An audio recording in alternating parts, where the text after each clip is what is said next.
The cruelest goodbye isn't when someone walks away. It's when they become someone you'll never be able to reach again. Rain drummed against the polished stone steps like thousands of impatient fingers, each drop dissolving into silver under the estate's warm exterior lights. Beyond the towering iron gate, the mansion glowed with quiet luxury, its windows reflecting a life that seemed untouched by regret.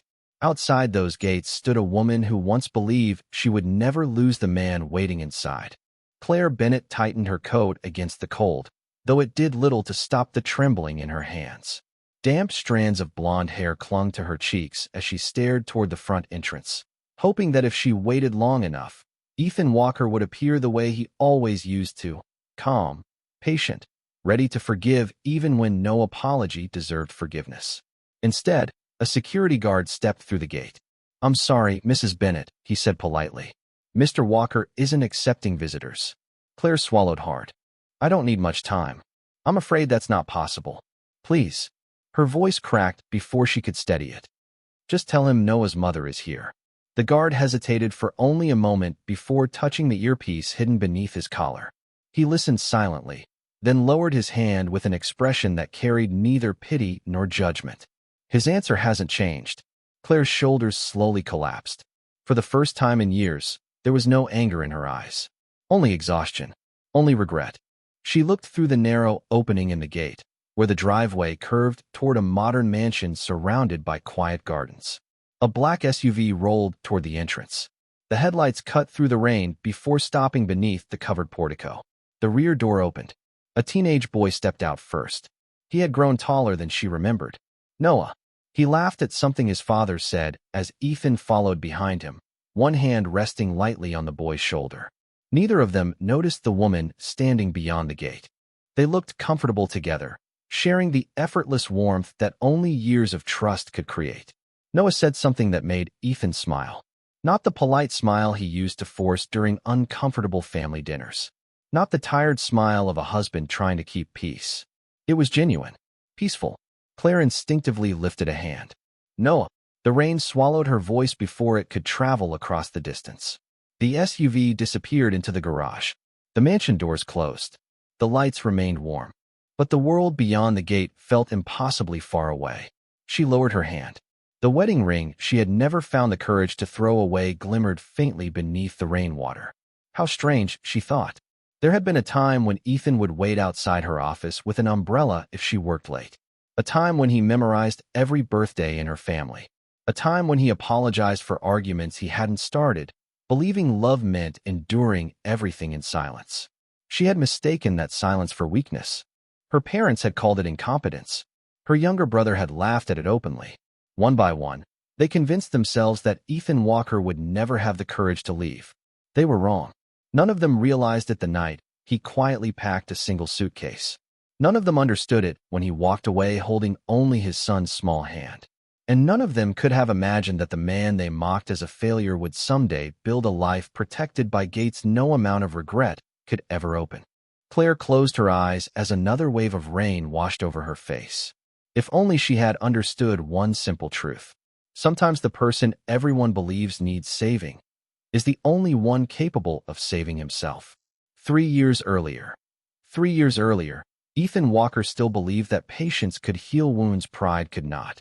The Bennett family home stood on a quiet suburban street lined with maple trees, the kind of neighborhood where every lawn was trimmed with precision and every smile looked perfect from a distance.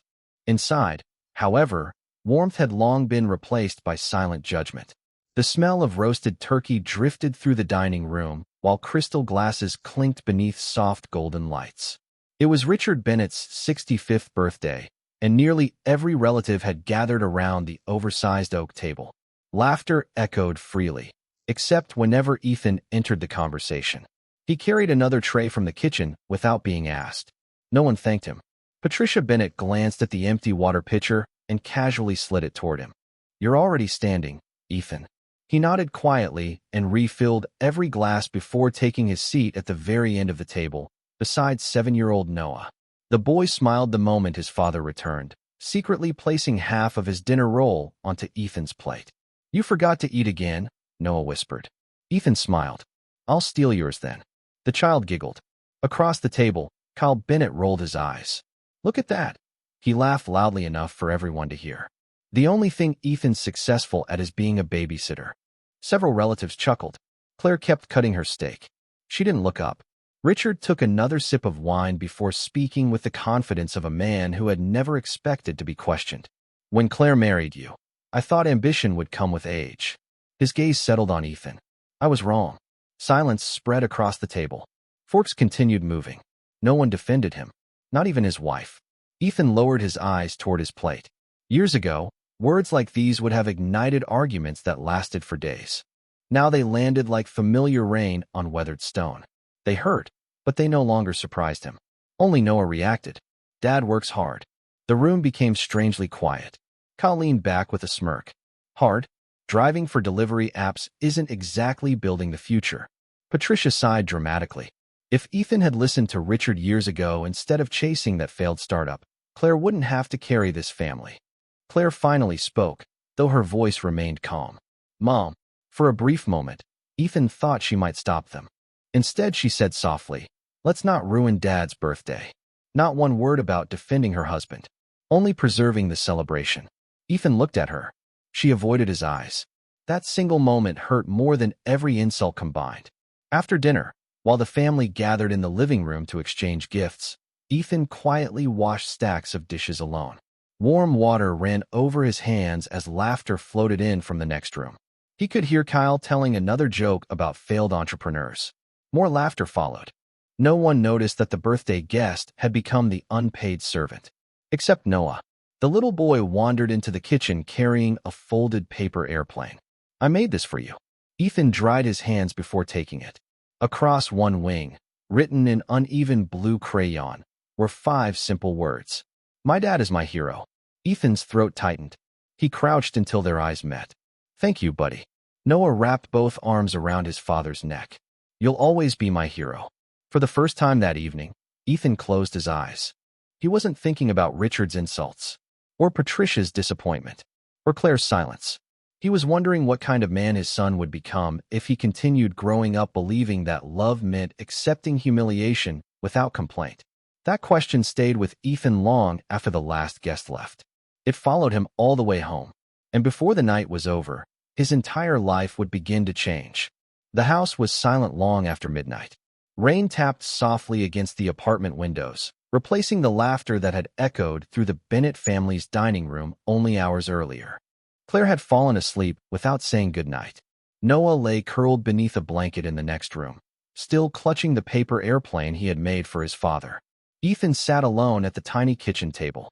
The single overhead light cast a pale circle across unpaid bills, grocery receipts, and a worn notebook filled with job applications that had never received replies.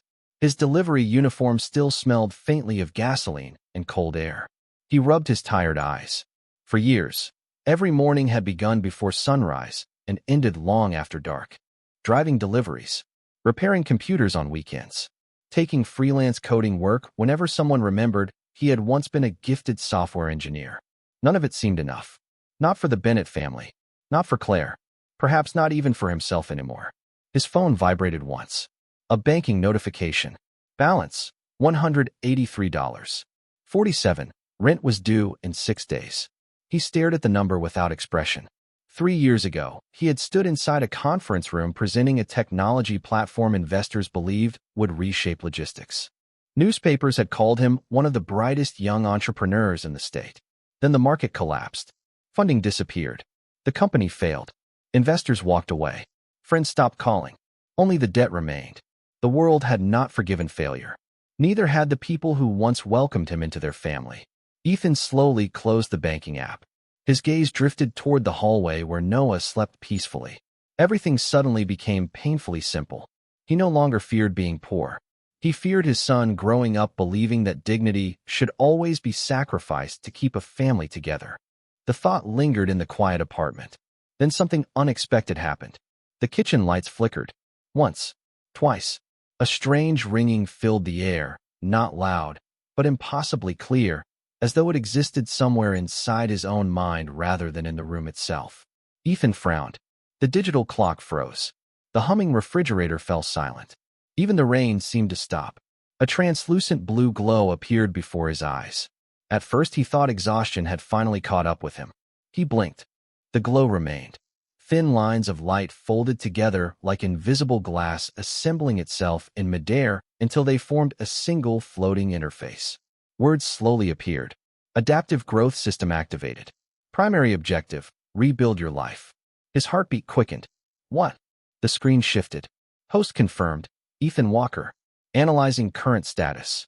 A stream of information scrolled across the display faster than he could read. Professional skills. Financial history. Health. Decision patterns. Emotional resilience. Everything seemed to be measured by an intelligence he could neither explain nor understand. Then another message appeared. Potential assessment, exceptionally high. Primary failure cause, repeated self-sacrifice for individuals with negative return value. Ethan stared at those final words. Negative return value. For some reason, they hurt more than Richard's insults. The system wasn't mocking his income. It wasn't judging his failed company. It was pointing towards something he had refused to admit for years. He had spent every ounce of strength trying to earn respect from people who had already decided he would never deserve it. The blue interface changed once more. Daily mission available. Complete one strategic improvement toward financial independence. Reward, predictive market analysis module. Ethan let out a quiet laugh. Not because the situation was funny, because it was impossible. He reached out cautiously. His fingertips passed through the glowing screen without resistance. Yet the interface responded instantly. Mission accepted. The light dissolved into thousands of tiny particles before disappearing completely. The apartment returned to normal. The refrigerator hummed again. Rain resumed against the windows. The clock began counting seconds as if nothing had happened. Ethan remained motionless. Had he imagined everything? He wasn't sure. But something inside him had changed. For the first time in years, he wasn't thinking about proving Richard wrong. He wasn't wondering how to satisfy Patricia. He wasn't waiting for Claire to defend him. Instead, one quiet thought settled firmly into his mind. If this strange opportunity was real, he would use it. Not for revenge, not for wealth, but to build a life where Noah would never again watch his father bow his head simply to keep the peace. Outside, the rain continued to fall. Inside, without anyone knowing it, the first chapter of Ethan Walker's new life had already begun. Some decisions are not made in a single moment. They are carved slowly by every insult that goes unanswered. The next morning arrived wrapped in pale winter sunlight. Nothing looked different. The apartment was still small. The coffee tasted just as bitter. Bills still waited on the kitchen counter, and Noah still searched the cereal box for the toy hidden inside. Only Ethan had changed. He didn't mention the strange blue interface. Not to Claire. Not even to himself. Instead, he quietly opened his old laptop after dropping Noah at school. The screen took nearly 2 minutes to start. For years, it had been nothing more than a reminder of the career he had lost. Today, it felt different. He opened the mission displayed in his memory. Complete one strategic improvement toward financial independence. The words sounded simple. The execution was not. He updated his resume for the first time in almost 18 months. He reorganized old software projects buried inside forgotten folders.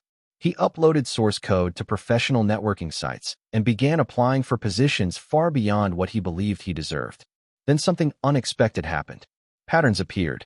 Without warning, his mind started connecting information faster than ever before. He noticed trends in hiring announcements. Small technology companies receiving fresh investment. Startups expanding before their public funding rounds. It wasn't magic. It felt more like someone had quietly removed years of mental fog. By lunchtime, he had already identified 3 companies whose growth potential was almost invisible to everyone else. The system's promised reward arrived only minutes later. A familiar blue window appeared for just a few seconds. Mission complete. Reward unlocked. Predictive market analysis, level 1. A stream of financial charts flashed across the screen before disappearing. Ethan leaned back, speechless. For the first time since his business had failed, he felt intellectually alive again. His phone buzzed. Claire, Mom wants us over tonight. He closed the laptop. Is something happening? Dad invited a few business friends. Just don't make things awkward. The call ended before he could answer. That evening, the Bennett house looked exactly as it always had. Perfect landscaping. Luxury vehicles in the driveway. warm lights glowing behind expensive curtains. Inside, conversation stopped for only a fraction of a second when Ethan entered. Richard barely acknowledged him. Kyle smirked from across the room. Patricia handed him a tray of empty glasses. "Would you mind taking these into the kitchen?" No greeting. No smile. Just another task. Ethan accepted the tray without speaking. While he stood at the sink rinsing crystal glasses, voices drifted in from the dining room. Richard's deep voice carried effortlessly through the doorway. "I've already told Claire she deserves someone more established." One guest chuckled politely. Richard continued, "A woman shouldn't spend her best years waiting for a man who keeps promising tomorrow." Another laugh. Kyle added casually, "Honestly, Ethan's biggest achievement lately is showing up on time with food deliveries." The room erupted again. Water continued running from the faucet. Ethan didn't move. Behind him, footsteps approached. Claire.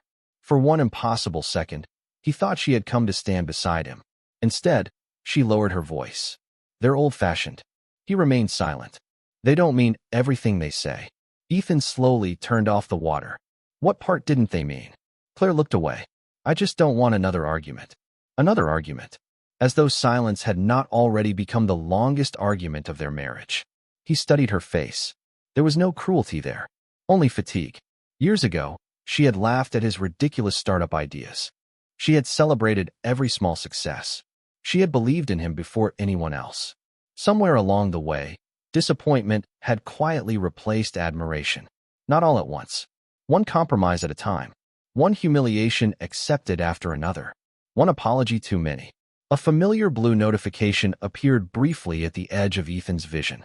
Behavior analysis complete. Recommendation: stop negotiating with environments that reject your value. The message vanished almost instantly. Ethan took a slow breath. For the first time, he didn't feel anger toward Richard, or resentment toward Patricia, or even disappointment toward Claire. He felt clarity. A strange, peaceful clarity. When the evening finally ended, Noah slipped his small hand into Ethan's as they walked toward the car. "Dad." "Yeah, buddy. If people keep making you sad." The boy hesitated. "Can we live somewhere else?" Ethan stopped walking. The cold wind rustled the bare trees lining the driveway. He knelt until he was eye level with his son. Noah wasn't crying. He wasn't angry. He was simply asking the question that Ethan himself had been too afraid to answer. In that quiet moment, standing beneath the porch lights of the Bennett family home, Ethan realized the system had not come into his life to teach him how to become rich. It had arrived to show him something far more valuable. Sometimes the first step toward building a better future is having the courage to leave the place that keeps convincing you that you have no future at all. The hardest words are often the ones spoken without raising a voice. 2 days passed after Noah's question. Ethan answered every mission the system assigned with quiet determination. Wake before dawn. Study financial reports. Rebuild technical skills. Analyze companies that no one else seemed to notice. Every completed task unlocked another fragment of knowledge, another subtle improvement in the way he observed the world. There were no miracles. Only discipline. Only clarity. The blue interface appeared less frequently now, almost as if it understood that Ethan no longer needed constant reminders. He was beginning to trust himself again. But inside the apartment, another kind of silence was growing. Claire noticed the change first. He no longer argued. He no longer apologized. He stopped explaining himself after family gatherings. He simply listened. And then he moved on. One evening, she found him sitting beside Noah's bed after reading him a story. The boy had already fallen asleep, one small hand wrapped around his father's fingers. Claire waited until they entered the living room. "You've been acting strange." Ethan looked up from the stack of legal documents resting on the coffee table. "Have I?" "You don't even react anymore." He smiled faintly. "I think I've reacted enough for one lifetime." The answer unsettled her. She folded her arms. "My parents were asking about you." "Were they?" "They think you're distancing yourself from the family." Ethan remained quiet. Claire sighed. "You could at least make an effort." He looked toward the hallway where Noah slept peacefully. "I've spent years making an effort." She opened her mouth, then closed it again. Somewhere deep inside, she knew he wasn't wrong. Yet admitting it would also mean admitting how many times she had chosen comfort over courage. The room grew painfully still. Finally, Ethan slid a manila envelope across the table. Claire frowned. "What is this?" "Take a look." She opened it casually. Her expression froze. A petition for divorce. For several seconds, neither of them spoke. Then she laughed. Not because anything was funny. Because the idea itself seemed impossible. You can't be serious. I am. You'll calm down tomorrow. I won't. Ethan. She looked directly into his eyes. Where is this coming from? He searched her face for the woman he had fallen in love with years ago. The woman who once celebrated every tiny victory. Who believed impossible dreams were worth chasing. Who held his hand when their company was nothing more than sketches on a whiteboard. He could still remember her. But she no longer existed. Or perhaps she had simply become someone else. This isn't about one dinner, he said quietly. It isn't about your parents. It isn't even about me anymore. Claire's confidence began to crack. What do you mean? It's about Noah. She instinctively glanced toward their son's bedroom. I don't want him growing up believing that this. He slowly looked around the apartment. Is what love looks like. Claire's eyes filled with disbelief. I never stopped loving you. I know. That answer hurt more than accusation ever could. Because Ethan believed it. Love had remained. Respect had disappeared. And without respect, love slowly became another form of loneliness. She shook her head repeatedly. My parents don't decide our marriage. They already have. Ethan, they insult me. You stay silent. They humiliate me. You ask me not to make a scene. They tell you to find another husband. You ask me to understand. Each sentence landed softly. No anger. No shouting. Only truth. Claire wiped away a tear she hadn't realized had fallen. I can change. Ethan closed the folder. I spent years hoping you would. The apartment seemed impossibly quiet.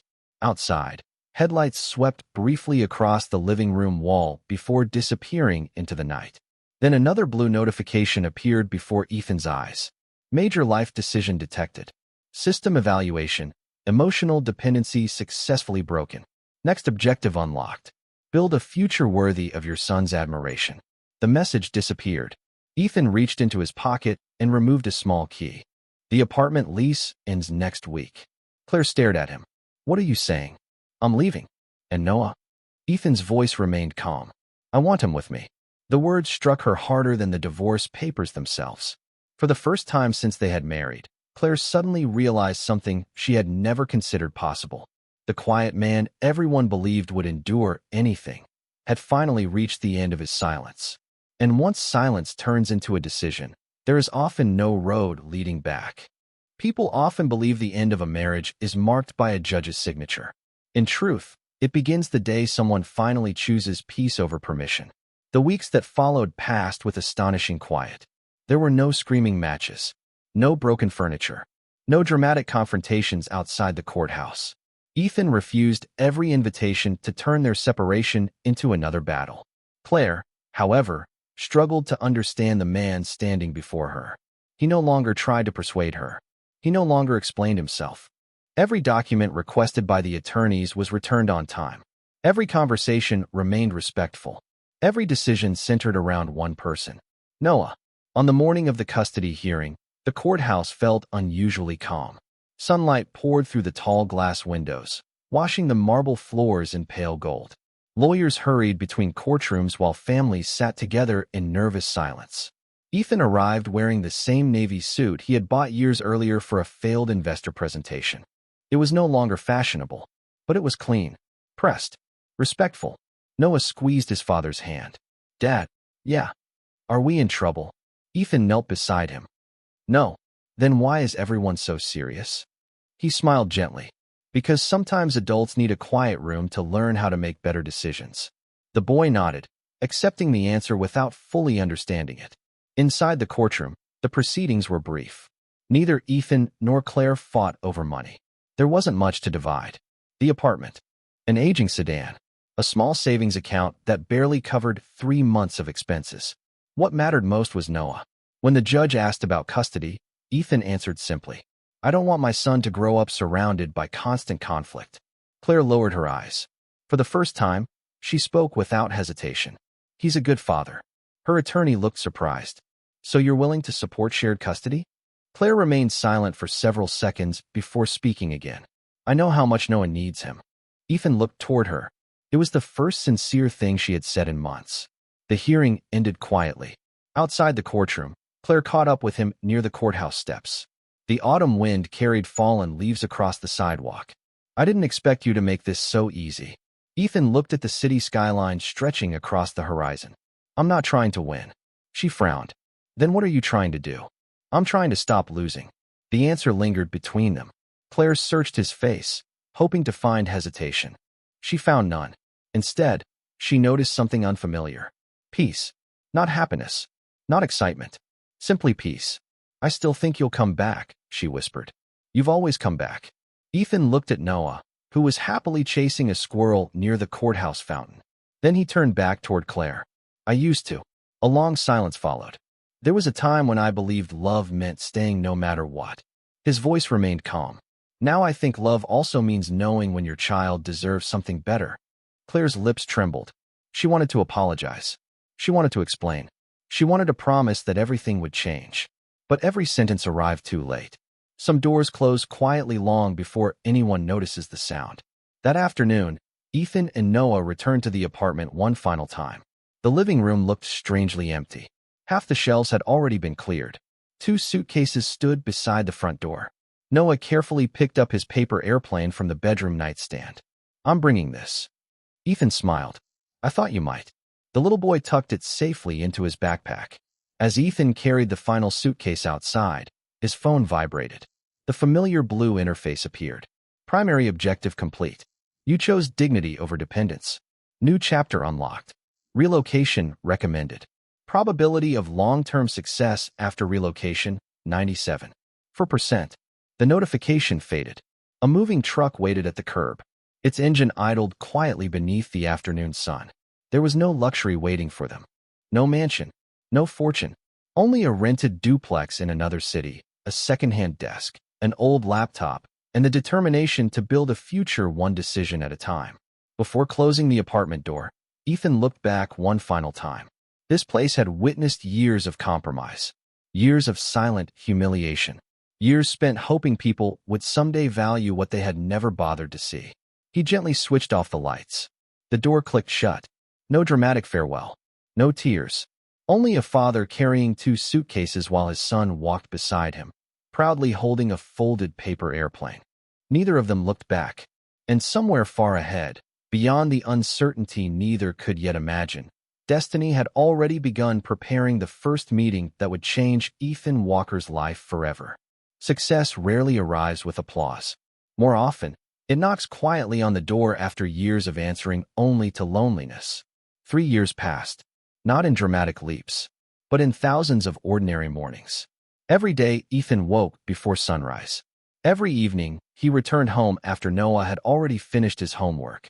The rented duplex had gradually transformed into something that had never existed inside the Bennett family's house. Peace. Their breakfast conversations became small traditions. Pancakes on Saturdays. Chess every Wednesday night. Movie Fridays with popcorn that usually ended scattered across the living room floor. The paper airplane Noah had carried from the apartment still rested inside a small wooden frame on Ethan's office shelf. A reminder, not of pain, but of the reason he had refused to surrender. Meanwhile, the adaptive growth system continued guiding him, not by handing him victories, but by sharpening every decision.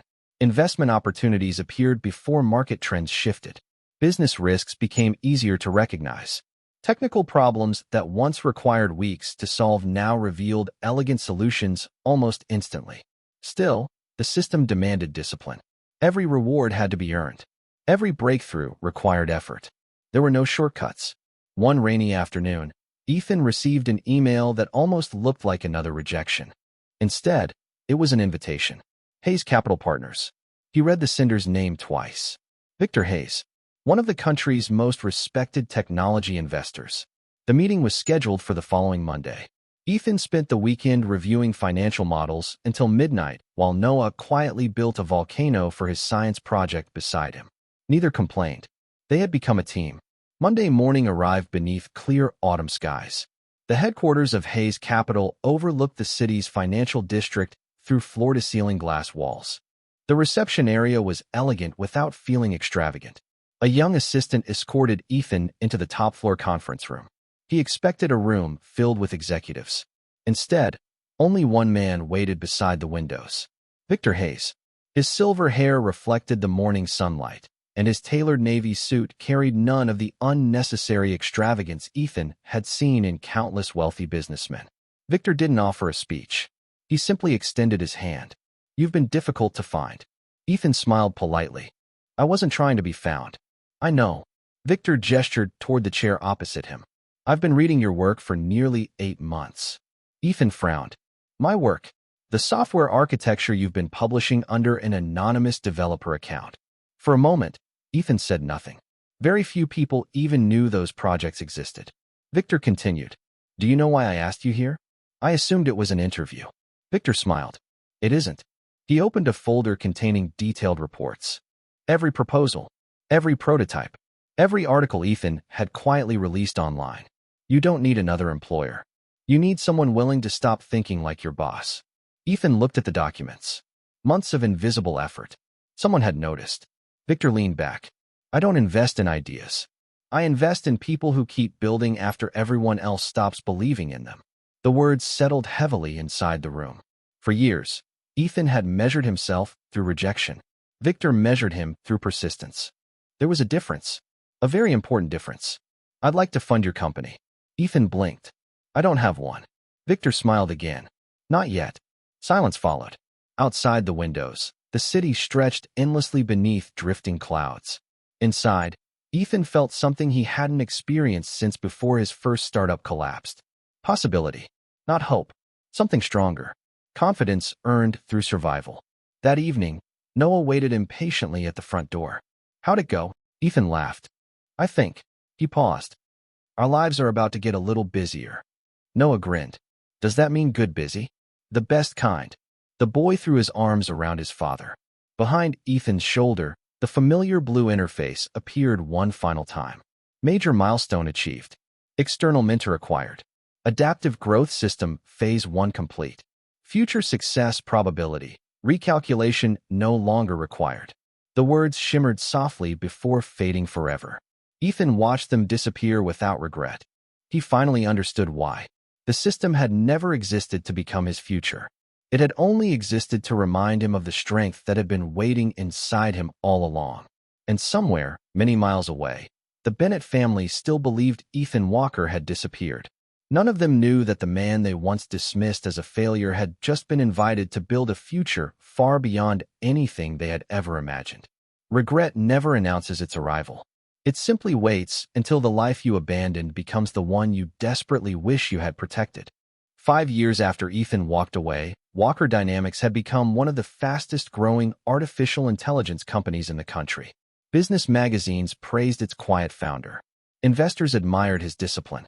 Employees respected the unusual culture he had built, one where meetings began on time, promises were kept, and every engineer was encouraged to leave early if their child had a school event. People called it revolutionary. Ethan simply called it common decency. On the opposite side of the city, the Bennett family gathered around another dining table. The expensive furniture remained. The crystal glasses remained. But the confidence that once filled the room had quietly disappeared. Richard Bennett folded the financial newspaper with trembling hands. Across the front page stood a familiar photograph. Walker Dynamics announces historic partnership with Hayes Capital. Beneath the headline, Ethan stood beside Victor Hayes, shaking hands before dozens of cameras. Older, calmer, stronger. Patricia stared at the picture for several seconds. "Is that Ethan?" No one answered. Kyle reached for the newspaper, reading faster with every line. "This can't be right." Claire silently took the paper from his hands. She recognized the smile immediately, not because she had seen it recently, because she hadn't. That peaceful expression had vanished long before their marriage ended. Now it had returned. Only she was no longer the reason for it. Richard cleared his throat. There must be another Walker. Kyle searched online. The results appeared instantly. Company interviews, technology conferences, awards, global investment announcements. Every article pointed to the same man, Ethan Walker, founder and CEO. Claire slowly lowered her phone.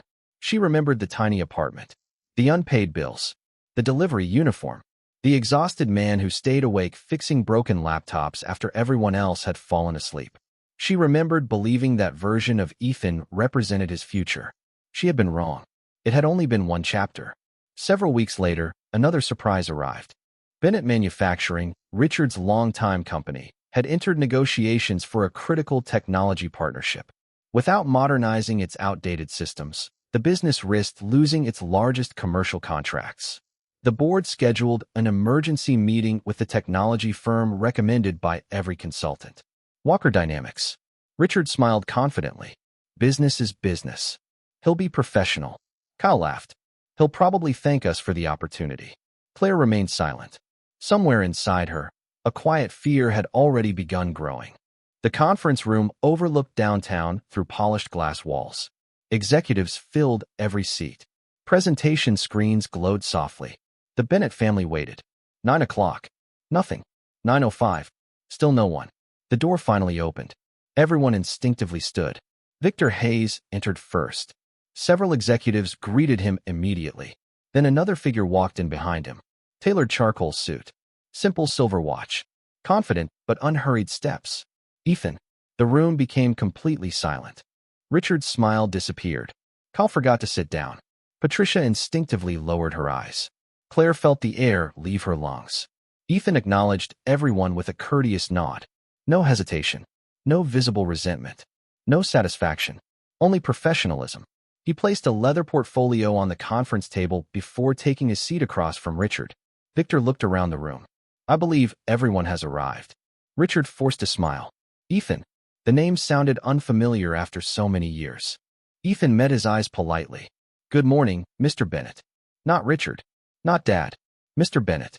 The distance between those two words stretched wider than the conference table itself. The presentation began. Numbers appeared. Growth projections. Technology integration. Operational improvements. Every recommendation was precise. Every answer reflected years of experience. Richard realized something almost impossible to accept. The man he had once mocked for chasing impossible dreams had become the expert his own company desperately needed. When the presentation ended, silence settled over the room once again. No one applauded. No one spoke. Because every person present understood the same uncomfortable truth. Ethan Walker had not returned to prove anyone wrong. He had returned because his path had risen so high that it inevitably crossed theirs again. The difference was that this time, they were the ones asking for an opportunity. And for the first time in their lives, they were no longer the ones holding the power. The greatest victory is not watching someone regret losing you. It is realizing that their regret no longer has the power to change your life. The partnership agreement was signed 3 weeks later. Walker Dynamics acquired a minority stake in Bennett Manufacturing, modernized its aging infrastructure, and saved hundreds of employees from losing their jobs. The financial media praised the deal as one of the smartest business restructurings of the year. Inside the Bennett family, however, no one celebrated.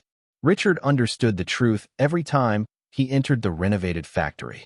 His company still existed because of the man he had once called a failure. Patricia no longer criticized Ethan during family gatherings. Instead, she often stared silently at old photo albums. One picture always made her stop. A younger Ethan standing beside Claire on their wedding day. His suit had been inexpensive. His smile had been priceless. She wondered how many opportunities to simply say thank you had been wasted forever. Kyle eventually resigned from the company. Not because Ethan forced him.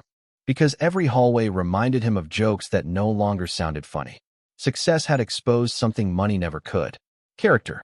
Claire carried the heaviest burden. Several times, she wrote messages she never sent.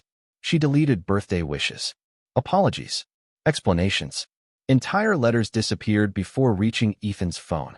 One autumn afternoon, she finally gathered enough courage to visit Walker Dynamics. The receptionist greeted her politely. Do you have an appointment? No. I'm sorry.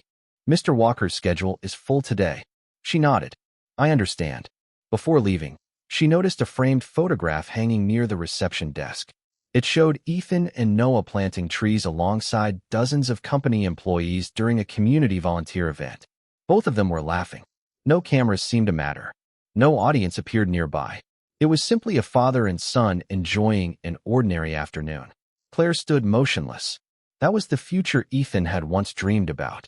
She had mistaken it for a fantasy. Outside the building, she remained on the sidewalk as employees began leaving for the evening. Then she saw them. Noah stepped through the revolving doors carrying a backpack over one shoulder. He was nearly as tall as his father now. Ethan followed a few steps behind, holding 2 paper cups of hot chocolate. Without thinking, Claire whispered, "Noah." The young man turned. Recognition crossed his face. He walked toward her with quiet confidence. "Hi, Mom." His voice was kind, respectful, but careful. Claire smiled through tears. "You've grown so much." "I guess I have. I've missed you." Noah looked down for a moment. "I know." She wanted to hug him.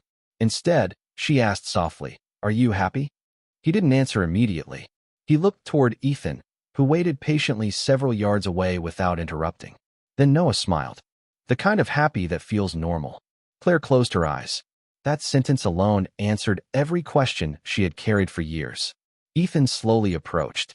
There was no tension in his expression. No triumph. Only quiet courtesy.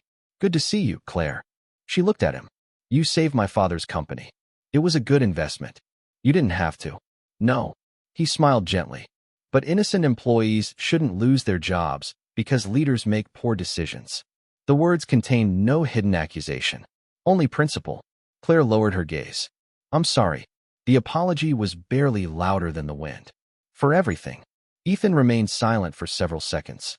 Then he answered with complete honesty. "I believe you are." She looked up. "Can you ever forgive me?" He thought for a moment before speaking. "I forgave you a long time ago." Hope briefly returned to her eyes. Then he continued. "But forgiveness and returning are not the same thing." The hope quietly faded. Yet, strangely, she nodded. Because she finally understood. Some relationships end because love disappears. Others end because respect is allowed to disappear first. Ethan handed Noah one of the cups of hot chocolate. "Ready to go?" The young man smiled. "Always." They walked toward a waiting car parked beneath rows of golden autumn trees. Halfway there, Noah reached into his backpack and carefully removed something wrapped inside a transparent protective sleeve. The old paper airplane. Its blue crayon words had faded with time, but they were still readable. "My dad is my hero." Ethan laughed softly. "You still kept it." "I always will." Father and son climbed into the car. The engine started. Claire remained standing on the sidewalk as the vehicle disappeared into the evening sunlight. This time, she did not run after it. Some distances are measured in miles. Others are measured in choices that can never be undone. She watched until the car vanished completely. Only then did she whisper the truth she had spent years trying to escape. She had never lost Ethan because he became successful. She had lost him the day she stopped standing beside him when he had nothing. And Ethan? He had never built his new life to prove the Bennett family wrong. He built it so that one little boy would grow up knowing that dignity is never something a good man should have to sacrifice for love.